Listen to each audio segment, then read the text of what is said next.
Hello and welcome to a new episode of Unintended. From geopolitical complexities to economic uncertainties, India faces critical challenges in its quest for a more prominent role on the world stage. We at Carnegie India continue to bring voices this season from India and around the world to examine the role of technology, the economy, and international security in shaping India's future. Artificial intelligence as a technology has taken the world by storm over the last 2 years. So many of us, both in the tech world and beyond, have been so caught up in the promises and potential of AI that not enough introspection and thinking has happened on its pitfalls.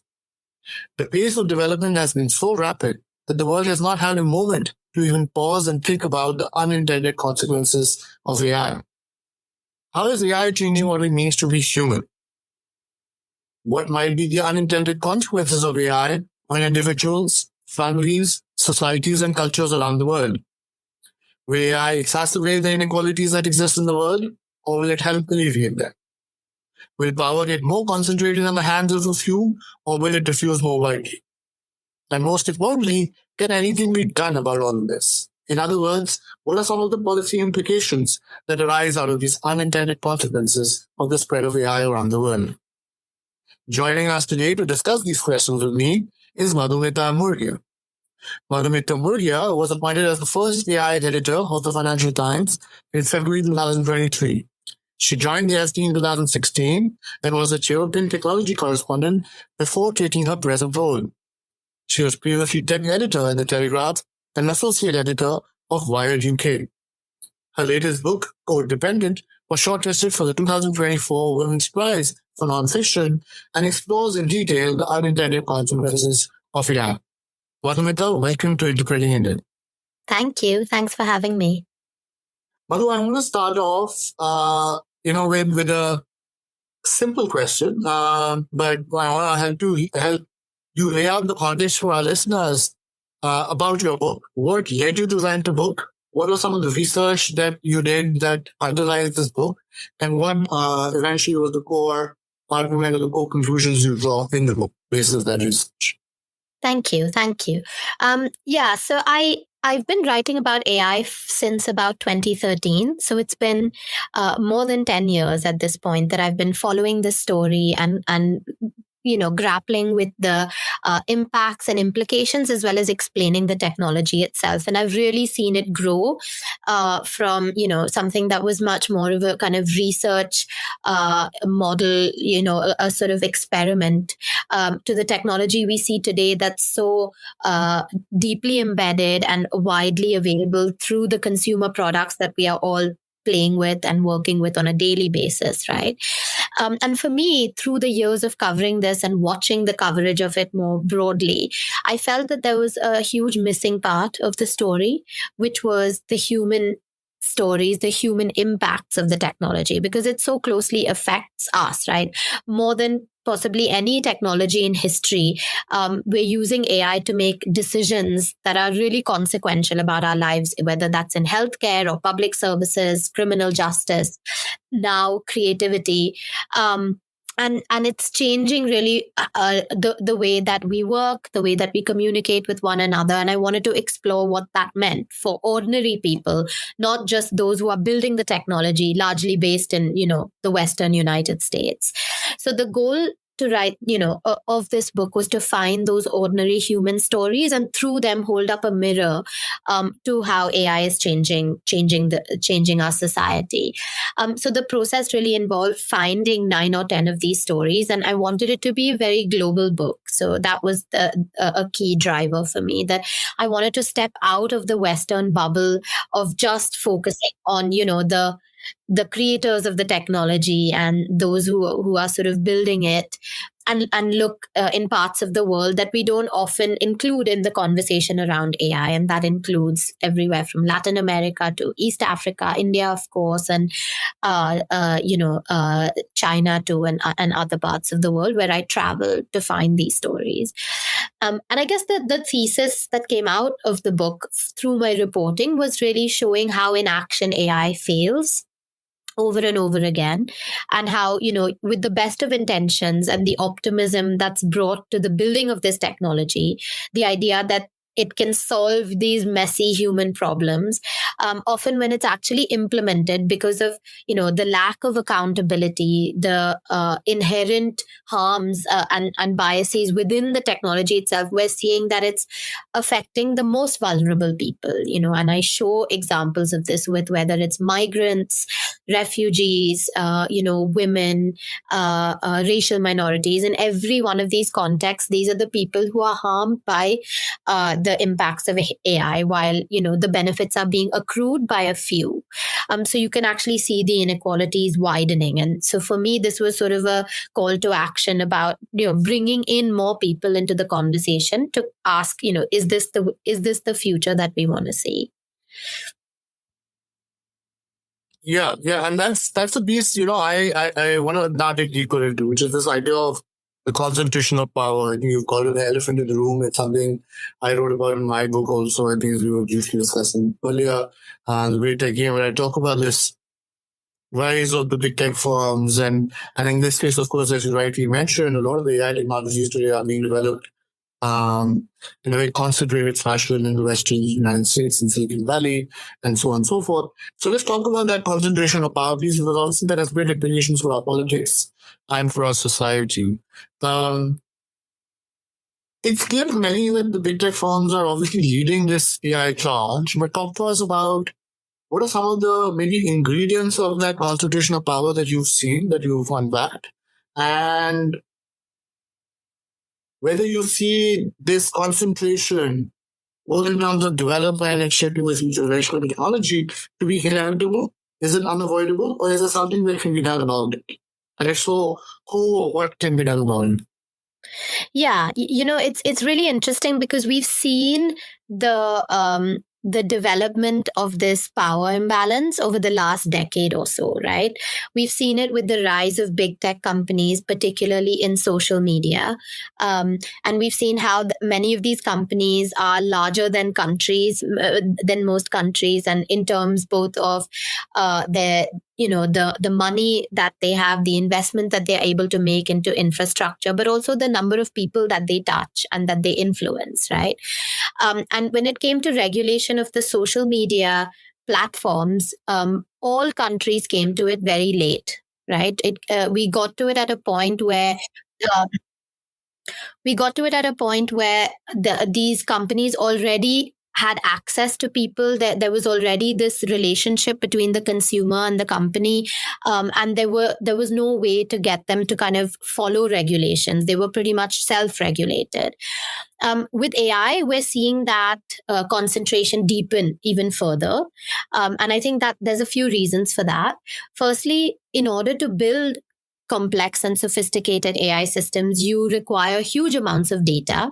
And really, it's only the big tech companies today that have access to these volumes of data, whether that's behavioral data or creative data, images and text and so on. Companies like Google and Facebook, this has been their business model for the last 10 years. It's also a very expensive endeavor. Building generative AI in particular, scaling up the size of these models is requiring billions, if not trillions of dollars, right? Sam Altman recently, was reported as saying that he would require $7 trillion to build a truly sophisticated AI system, which, feels like a made up number when you think about where that would even come from. But again, these trillion-dollar companies are the ones with access to this type of capital, right? And finally, the infrastructure. To build more, new generations of AI systems, you require cloud computing at scale, and the infrastructure is owned by a handful of companies, right? Where there are only 4 or so companies that run the cloud computing networks, and even governments are dependent on them. The Indian government runs much of its services on AWS. Others around the world, are dependent. Microsoft Azure or Google Cloud. And so again, you've sort of come back to the same 3 or 4 names again that also run the pipes. So you're seeing, already regulators are becoming alive to this in antitrust areas, in particular in the US and the UK and in Europe. They're looking at, is it even possible to be a startup anymore that can build a model? What about researchers? Are they able to do independent research that's holding, this work to account? And increasingly that's becoming hard to do because of the lack of these three sort of big ingredients. And so I think that we do need to watch closely as we start to embed these large language models and AI systems, whether into the workplace. And do you have a sense from the work you've done, all the conversations you had, that there's something that can be done about it beyond obviously the antitrust actions that regulators around the world have been trying to take for the last 2 years against some of the tech firms? Well, I think that governments will have to create their own alternative infrastructures, right? We can't be fully dependent on a private cloud forever. So I think you're seeing, for example, the UAE government is starting to build its own open source language model as an alternative to the commercial ones out there, and also to build up their own capacity in terms of data centers and cloud. And I think more and more you'll see these sort of sovereign plays from governments around the world that will want to own every piece of this so that they can provide it as a public service rather than be reliant on, private corporations to provide it as a paid service. Of course, that's an uphill task, right? I mean, these hyperscalers, these cloud computing players, infrastructure, the data, the tech layer is not easy for any government to build, let alone a smaller government. Even if the big ones like India and the UK and France and Germany might attempt something like this, but it might be much, much harder for smaller countries to attempt this. This is why the concept of data colonialism, I think, is such an interesting one, right? You can see who the winners and losers will come out to be when you have an environment like this. So, and you will see that gap widening. No, absolutely. And I think the data journalism piece, the digital journalism more broadly piece that you've written about, the conversations you had with Nick Corey at LSC as we were discussing, is something I also did for my work and the research I was doing. And that's really interesting, that concept. For our listeners, I think lay out the parallels that you see and that, the conversation with Nick also threw up between what we obviously know in history as that colonial period and today's world. And where do you find gaps in that analogy as well? Talk to us whether you found any gaps in that analogy, or whether you found that analogy as Nicholas to be completely robust. Yeah, so for me, it was really fascinating because when I spoke to him about this theory, it actually brought to life many of the examples that I was reporting in my book and helped me to connect the dots between them. So it went from being, a series of vignettes of human experiences to actually having an undercurrent that sort of underpins all these stories to help explain why it's happening.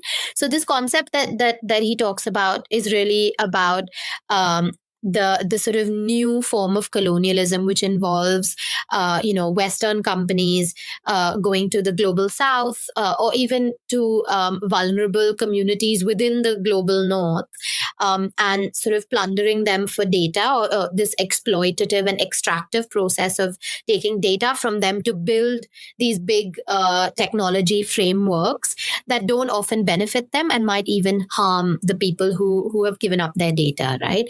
And where I saw it really resonating was when I looked at how. Did you find that usually convincing, or did you find that maybe there was some differences also with the community? Yeah. No, I think there are holes. Of course, when we having grown up in India and studied the history of, British colonialism in India, there was a lot of, the harm that we see that was enacted is so much more extreme than when we look at what's happening with AI or with data, right? In terms of enslavement of indigenous people and people in the colonized countries, and the physical plundering for materials and resources that has resulted in sort of decades of poverty and exploitation. We're not seeing that yet, but I think from if we're trying to make this argument, I see why we call it colonialism, because it is very much an extractive and exploitative process, right? Because we are asking ASHA workers on the front lines in India to collect health data about citizens and using that to build AI systems for healthcare, but they're never informed what's done with their data and often never see the results or the benefits of that. And I think there's so much wealth accruing in Silicon Valley amongst these companies. These are all $1-2 trillion companies now. And, there hasn't been, simultaneous upliftment or economic empowerment that we're seeing from the parts of the world who have contributed to the data that's key, that's required to build these AI systems. And the other kind of interesting parallel is the role of the company, right? The corporation as a quasi state. And that I thought was fascinating. We've read about the East India Company. There are examples of this with the Anglo-Iranian Oil Corporation as well. But here you really are seeing these companies playing, in many cases, the role of a state, and in many cases more powerful than the state, which I find to be kind of a really fascinating parallel. What did you think, Anirudh? I found I think the points that Nick raises and that you also highlight in your book, right? Where I was saying I had a full chapter in my book on this idea of distributionism as well. And what I found was that I think trying out all these parallels is very important because it at least makes people aware. You see, in countries like India, which have had colonial histories, making these parallels are very powerful political statements, right? Because I think like India very clear that you don't ever want that kind of relationship to ever come into existence again, right? Where there's a colonial master and you're a subject, right? And so I think drawing all these parallels is a very important piece so that people's ears are hooked up and they're aware, right? That these relationships could evolve into that kind of master-servant relationship. Yeah, and I think it's a lens. It's a lens through which we can view the impacts and consequences of this, right? It helps to interpret it and see what the relationships look like. Yeah, that's it. I think the other piece that I would highlight is that there is a counter narrative here. I think that the times are different. The only history has happened, and you're very much aware, like that letting about it. The fact that we are aware also makes us hyper aware, as I was saying, of any such relationships sometimes happening. And I find that in today's era, there are going to be some critical differences. One country like India, at least, are very much aware of this. So you'll see that the state is very much insisting that the laws of our land need to be followed. Often there are then calls for an equal playing field. If you look at India's digital public infrastructure efforts, the DPI efforts coming out of India, one can very easily see them as efforts to make sure that there's a level playing field, right, between firms, and that no one big foreign firm or big, foreign firm really for anywhere should have an undue advantage over smaller firms or startups coming out of India. But I worry a lot more actually around the smaller states. I think governments like India and some others, even those who have industries, some are actually a lot more prepared for this kind of relationship. I worry about other smaller nations that might not have the kind of market, for example, power that India can exert against these big tech firms. And there I worry about this relationship evolving into data colonialism or digital kind relationship. I think that's why global governance is going to be very important. Regulation will be very important. I think governments being aware, public, folks, people in society aware. Yeah, and I think, yes, civil society, I think, plays also a really crucial role here because you can't just have government top-down rules at that, because these companies have huge lobbying arms. And of course, they're going to be able to make sure that they're adhering to the sort of letter of the law while still growing their businesses. I think what's equally in some ways important is civil society. And for me, that's research, right? That's, university-based, independent academia. And you need to have a rich, academic sector to hold these advancements to account and to be able to audit them. And that is another thing that I've reported on also over the last 5 years or so, has really declined. Even at places like Stanford today, there are academics who say we don't have the compute, we don't have the money, we're not able to build our own models to test some of the claims made by companies, right? And that weakens our ability as a public to hold these claims to account, and or to even build guardrails around them, right? Let's move. I think this is a topic I agree with you that needs a lot more research, and it's very important at the same time to not, I think, lazy drawing this analogy. I also think that's one of the conclusions I drew in the book, that sometimes the flip side of what we are just discussing is that it's very easy for leaders, political leaders, to use um, parallels and analogies with the East India Company and other such colonial corporations, and compare any foreign firm or any large business and make them sound like they are the next East India Company. So I think it's very important to make sure that these analogies are not drawn in lazy, unresearched, or unsubstantiated ways, because I think that takes away from the seriousness of the topic itself. The next piece I want to move to, Madhu, is the piece that you've highlighted in some of the stories that you've drawn out in your book. And I'm talking about the data workers, specifically as a critical part of this AI value chain. When the compute might be concentrated, the top tier research might be concentrated. Some of the other infrastructure like cloud computing, etc., is considered as a few. The piece that seems to be outsourced to countries like India and countries in Africa, etc., is the data collection, the data annotation, the data tally. These data workers that are in many ways the unlooked or the highlighted piece of the AI value chain. And you've written a lot about that. Even when I was reading that piece in your book, it almost in my head I was drawing parallels with how at some point when the internet had come out, people used to think of the internet as this, as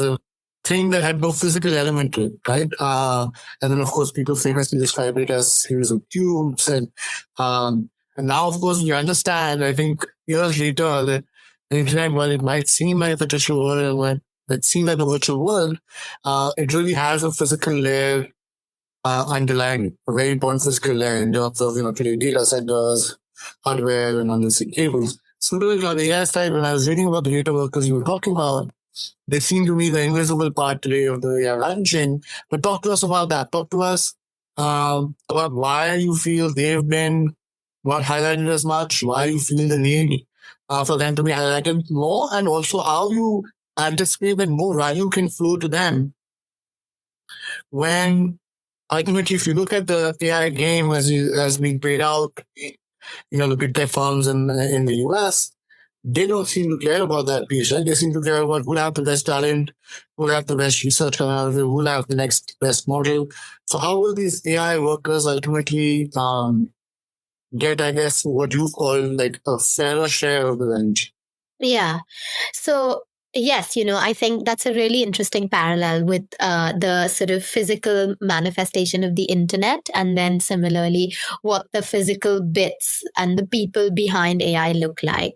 And for me, when I was setting out to write a book about people and how they're affected by AI, I felt like this was a natural starting point, right? Because there are, hundreds of thousands of workers around the world who are responsible for helping train these AI systems. Yet, the way that most people see them is as this magical self-learning technology that somehow has a superior intelligence to many humans, and that it somehow gained just from looking at data, right? But that isn't true. And I think understanding who these people are and what they do actually helps also to elucidate how AI works, what's required to build these AI systems, and who is the labor workforce that's going to be involved in this as the technology continues to be developed, right? So I went to Kenya, to Nairobi, and also to Sofia in Bulgaria to visit workers from two companies. So in both cases, these are outsourcers, middlemen, who are employing those who they believe are vulnerable. So, in the case of Bulgaria, they really focus on people affected by war, so refugees from the Middle East broadly and Afghanistan. And in the case of Kenya, they mostly draw on young people from slums, Kibera being the biggest slum in Africa, which is based in Nairobi, to give them an opportunity to do digital work with minimum pay and certain certain benefits, including sick pay and so on. So, for them to kind of step out of manual labor and be given an opportunity in a new digitized world. So, it really good intentions, and I think can be life changing for many that I spend time with. I know I was in India, and some of the people I spoke to there were saying actually this would be an amazing way to bring young people out of the agrarian economy, out of agriculture, and actually bring them to digital work. And this could be life changing, and why not? So for me, it was about exploring that nuance. There has been some coverage of data laborers, and just to explain what they do. So when you are driving, say, a Tesla or any kind of car that has a self-driving component, for that car to understand what it's looking at, whether that's the road, pedestrians, animals at a crossing, traffic signals, etc., it has to be taught. And it's taught by labels. So you have humans who watch hours and hours of videos, who are sitting and labeling, doing little bounding boxes saying this is a cloud, this is a truck, etc. This is true of text. So OpenAI has done this with ChatGPT, humans who say this is bad, don't do this, this is hateful, or this is illegal speech, or this is over sexualized, or whatever the case may be, but this is appropriate and okay. So it's humans who are being used to sort of fine tune these models based on text. So this is the case. To be clear, Madhu, none of this is new, right? I think even in the internet world, even with e-commerce sites, yeah, we were invested in companies that were. Yeah, I mean, this has been going on for at least, exactly, it's been going on for a decade. Yeah, that's right. We've invested in companies that were aggregating this kind of worker community globally as gig workers to do tagging on even e-commerce products, right? To say, okay, this product is this and this category. So none of this data mining, data annotation one is new. So then why worry so much about this? This is, I think, the question I'm asking. And what can be done about it? Well, it's just we're entering an era. We're entering an era where AI is exploding, right? And there are billions of dollars being invested into building new models. And in order to tune those models, you're going to need more people. And more people, at scale means you have to turn to the developing world where the costs are lower for labor. So we're going to see more of this. And to spend time and understand how it affects them helps us to figure out, as you asked, what is a fair wage, what are fair labor practices, and also beyond that, if we are going to move into we're talking about this as the next industrial revolution where we are all going to benefit from the wealth that's being produced by AI, how can we include everybody in that journey and not just those who are already rich and making them richer, right?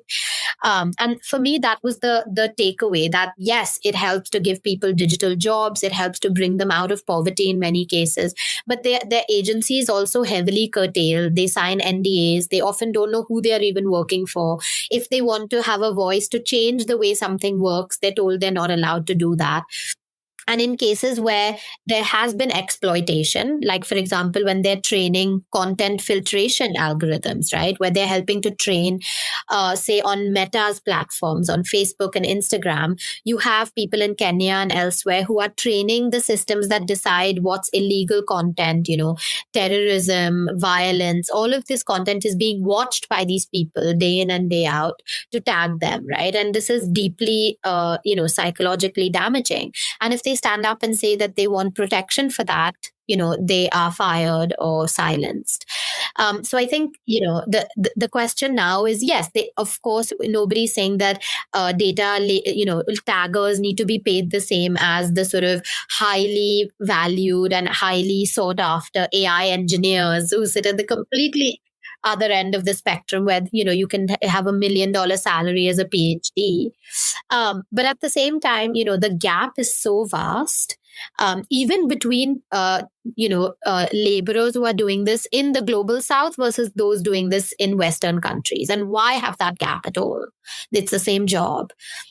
And this, I think this is a question for economists as well, trying to work out, how to bring up the wages without distorting the economy and so on, and which is not, necessarily my area. But for me, it feels clear that they're being paid the same as they would for any other minimum wage job. And why is that the case?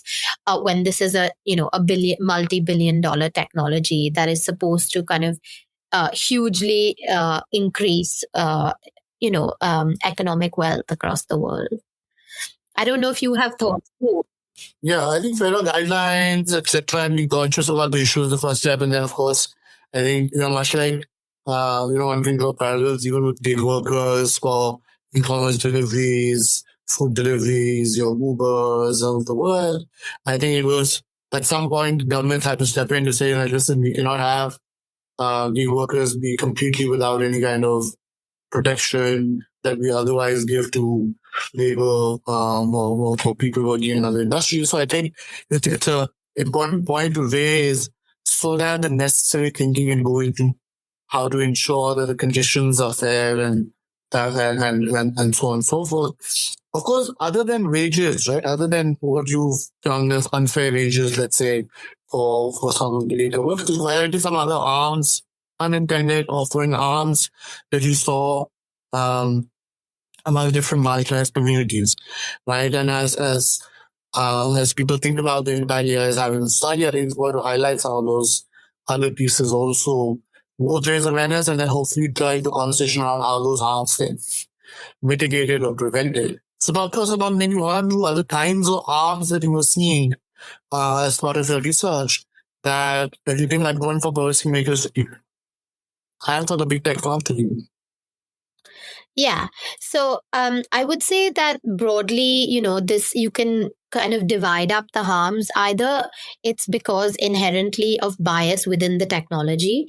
And we know, because of how AI systems are trained on existing data, they're a reflection, they're a mirror of the society that we live in. So when we are building, say, an AI recruitment system that's supposed to, help hire people, it's really going to reflect who we've hired in the past. And the same biases that we see in historical hires are going to be replicated, right? So in my book, I talk about criminal justice as an example, where you have in Amsterdam, the local government, the mayor's office, put out an algorithm that was going to predict children who would go on to commit crimes in the future. So very much Minority Report style system. And again, this was a good intention. The goal was to identify families that require help, where the public systems can intervene early and assist and support. But in practice, because of how it was designed and the data it was trained on,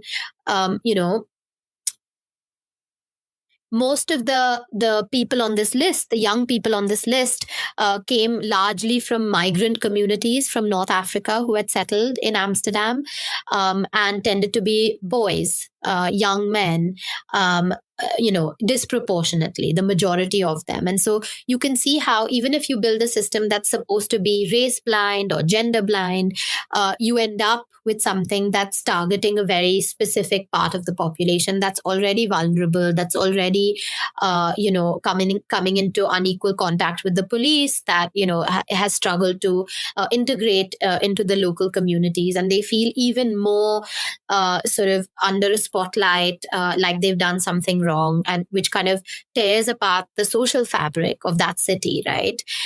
So we have to be very careful. This is beyond good intentions, and beyond saying that we are not including certain variables, therefore this is fair, because often these consequences crop up anyway. And this shows up again, whether that's in healthcare. When you look at healthcare algorithms, you find that they can be biased against those who are not able to access healthcare because they are not as widely represented within the data, for example. So that's one class where it's sort of the technology itself. But often I found that it wasn't just a technical issue, it was a human issue, right? It's how these systems are implemented and how we oversee them. And one of the stories I tell is about an AI system in Argentina that was used to predict teenage pregnancies, amongst families, about girls living in a city in Salta. And there, it wasn't necessarily a problem with the technology, with the AI system being biased, but it was about how they implemented it, where they just sort of went to families, collected the data, created a system, and eventually the AI system said more than 70% of the people in this community were likely to have a teenage pregnancy in their families. What does that tell us? That there's a wider societal issue here, and the fix is not technical, right? The fix has to come from support from the state and so on, but you kind of rely on a technology to fix the problem, and actually nobody benefits in the end. It was abandoned. So I think it's not always just the technology that fails, but also how we roll it out, and how we include the people that it affects, in the building and the implementation of it. Yeah, yeah. No, one of the key learnings from, I think, the ills of the internet or the social media addiction that we've been seeing, right, is one of the key learnings is that the harms that come, or the biases that are propagated, or the flawed values that sometimes technology seems to propagate, let's say in case of social media, many people have spoken about the attention deficit that is cause, etc. I think often come to light much later, right? Once the technology is one propagated. And I think the other key learning is that humans are humans. Their flaws, their ills, their frailties, their vices don't go away. And people do figure out uses of technology that are not often well intentioned either. So there's a massive human element, and that's why I think many people who are studying technology from a societal standpoint, many of whom I spoke to also, tend to say that, we have to realize that the relationship between technology and humans has to be a two-way street. It cannot be that humans are simply just taking the technology as it's been developed and then using it or adopting it, but really we've got to have a much more widespread conversation amongst humans, amongst societies, to talk about the values that we want to make sure that are embedded in the technologies also to begin with. Yeah. Yeah. Well, this is where the title of my book comes from, right? Code dependent. It's about we shape the technology shapes us. And I think so many people feel that they're cut out of this conversation because it has to be tech companies or people who understand, the workings of it, who can have a say in it, or maybe governments who regulate. But actually, this is much more a conversation about what sort of values do we want to have if we're going to automate these very sort of human parts of our society, whether that's who goes to jail, or what children are taught at school. These are all things that have values and culture embedded into them, and we are putting machines into this. This is also true of personal relationships. You're now seeing AI systems being used as therapists, for in dating apps. So it's kind of shaping us at a very personal level. So I think that it's very important for us to figure out today what sort of values do we want out of these systems. Do we just want it to be a Western value system that gets propagated around the world, or how do we include the nuance of other cultures and other ethical systems too? Yeah. The we has to be much broader than me being of two people have to folks sitting in a given office, for given that. And at the same time, it has to be geographically, as you're rightly saying. I think geographically also, country also more representative of the world. And I think that's why it's very important that, what we started off the conversation with, it's very important that the development of AI in this case, the development of the technology you are focusing on today, becomes much more broad based, right? I think that's very important because only there the values that various societies or various people hold dear will then get reflected in a more representative way. If the technology continues to be developed only in very concentrated parts of the world, then you're likely to see specific sets of values being propagated. I want to, in the interest of time, I want to move now talking about AI in India. So, in 2018, when the first document came out in the Indian government, with the Niti Aayog Bricker, one of the key phrases that that document put out was in line with what we just discussed. It said hashtag AI for all, right? And from the very beginning, in many ways, the focus has been, as you can imagine, about AI social, politically, and economically diverse India. Governments always tend to emphasize inclusive growth, inclusive development. Obviously, these are lofty goals. Often you find it hard to ultimately meet many of these lofty goals fully. But the idea was AI for all. Right now, the question for you is, I know you were in India recently. You obviously grew up here, as you were mentioning as well. Um, Talk to us about how you anticipate Indian you will take advantage of the opportunities and potential that AI offers today, especially given the work you've done globally, the kind of reporting you've done from Alcohol. And tell me if there were any particular kinds of guardrails or particular kinds of harms that you think are especially important for India to keep in mind and for any policymakers to keep in mind as they draft out the guardrails for AI and the regulation for AI going forward.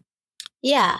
So, yes, so I grew up in Mumbai, but my family's from the south. So I span sort of Chennai, Bangalore, and Mumbai. And I spent time just this past month traveling between, Delhi, Mumbai, Bangalore to talk about the issues in this book. And it really struck me how engaged and passionate the conversation is, how people, the ages of people who were passionate and in discussing this range from sort of the very young college students, even high school, all the way to, my 90-year-old grandmother came along to one of these discussions and was engaged in it too.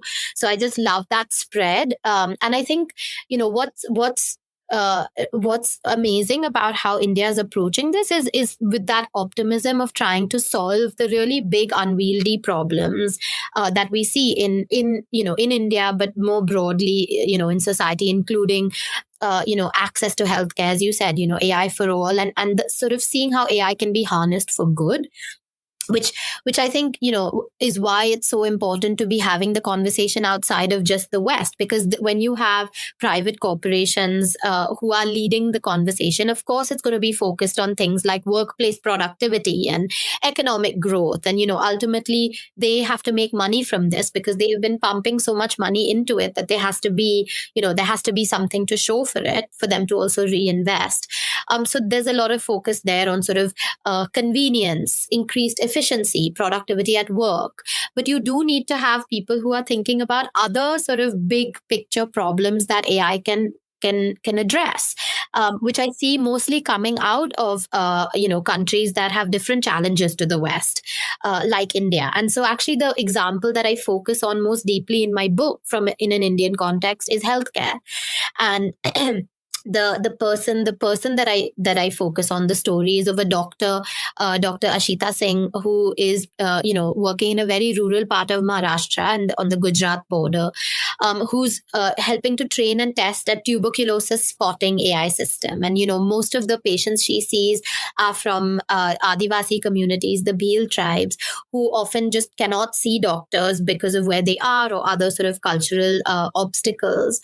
But for her, this could be genuinely life-saving if you are able to roll out mobile vans with, it's simply an app on a phone that can filter who does or doesn't have TB, right? And you can see how that access could genuinely change lives. And so that is where I think that in areas like healthcare is where we have the of course you need the money and the infrastructure, but where we can really make a difference, and we have the people that we can help to train the technology onto, who will see the benefits of it as well at scale.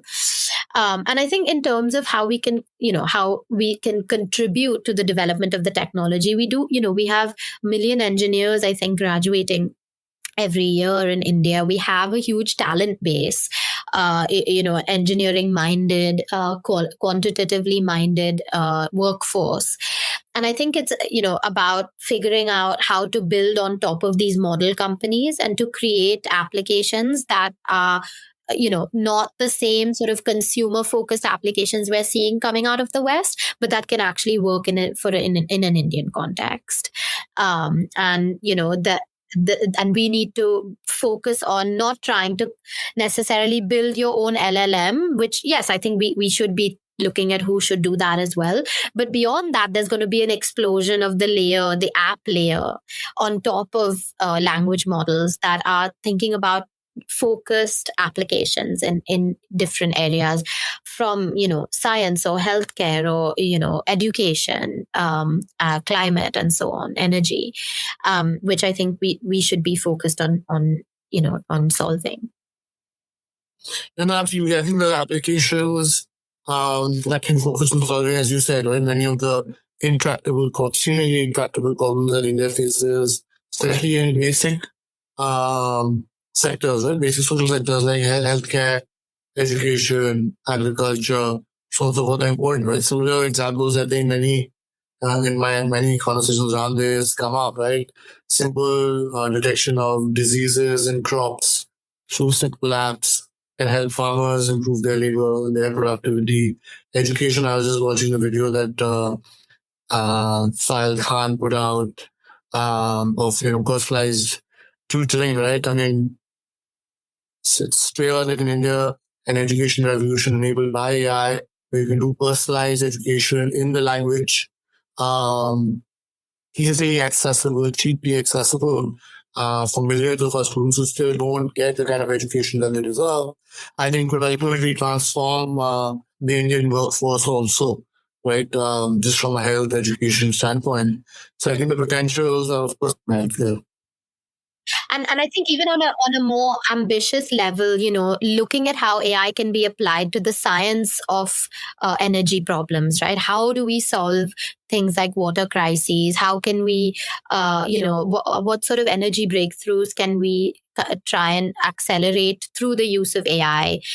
We have the scientific expertise also. We've done this in space research, for example. So I think it would be really fascinating to see how we could marry the power of AI with scientific progress to solve some of those bigger, more ambitious problems as well.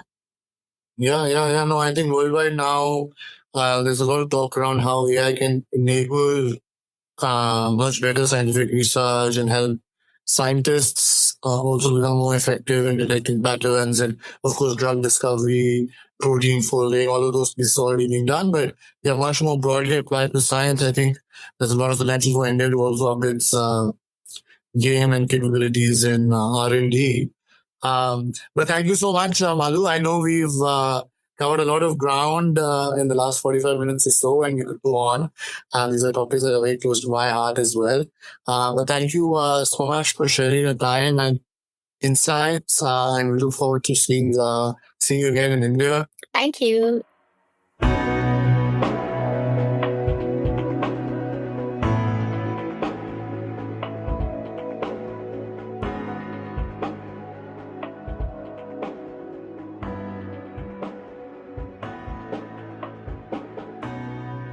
We'll be back in 2 weeks with a new episode.